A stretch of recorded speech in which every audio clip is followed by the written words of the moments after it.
ঘনিষ্ঠ মুহূর্তে অভিনয় নিয়ে নাকি কোনো আগ্রহই নেই বলিউড অভিনেতা অজয় দেবগনের।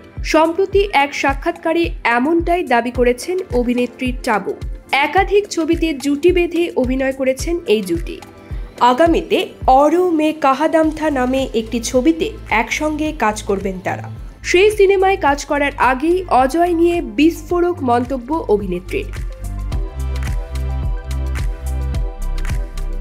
বহু বছর ধরে একে অপরকে চেনেন অজয় ও টাবু, তবুও নাকি পর্দায় রোমান্টিক দৃশ্যে অভিনয় করার ব্যাপারে কোনো আগ্রহ নেই অভিনেতার। পর্দায় ঘনিষ্ঠ দৃশ্যের সময়ে অজয়কে সঙ্গী হিসেবে পেয়ে কেমন লাগে, এই প্রশ্ন করা হয় অভিনেত্রীকে। উত্তরে টাবু বলেন, আমার সঙ্গে ঘনিষ্ঠ দৃশ্যে অভিনয় নিয়ে ওর কোনো আগ্রহই থাকে না।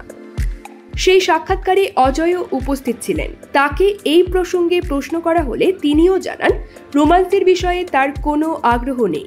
সঙ্গে সঙ্গে টাবুও পাশ থেকে মাথা নেড়ে সম্মতি জানান। বাস্তবেও নাকি অজয় মোটেই প্রেমিক মানুষ নন। তাহলে হাম দিল দে চুকে সনম ছবিতে কিভাবে অভিনয় করলেন, এই প্রশ্নের উত্তরে অজয় জানান, চিত্রনাট্যের প্রয়োজনে তিনি চরিত্রটি ফুটিয়ে তুলেছিলেন মাত্র। 52 বছর বয়সেও অবিবাহিত রয়ে গেছেন টাবু। ক্যারিয়ারে একাধিক অভিনেতার সঙ্গে সম্পর্কের গুঞ্জন ছড়িয়েছিল তাকে ঘিরে।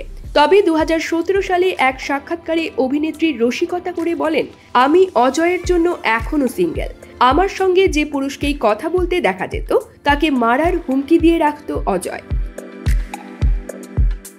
উল্লেখ্য, বিজয় পথ, হকিকত, দৃশ্যম, দে দে প্যার দে, ভোলা ইত্যাদি ছবিতে একসঙ্গে কাজ করেছেন টাবু ও অজয়। অভিনেত্রীকে শেষ দেখা গেছে কারিনা কাপুর খান ও কৃতি শ্যানন অভিনীত ক্রু ছবিতে।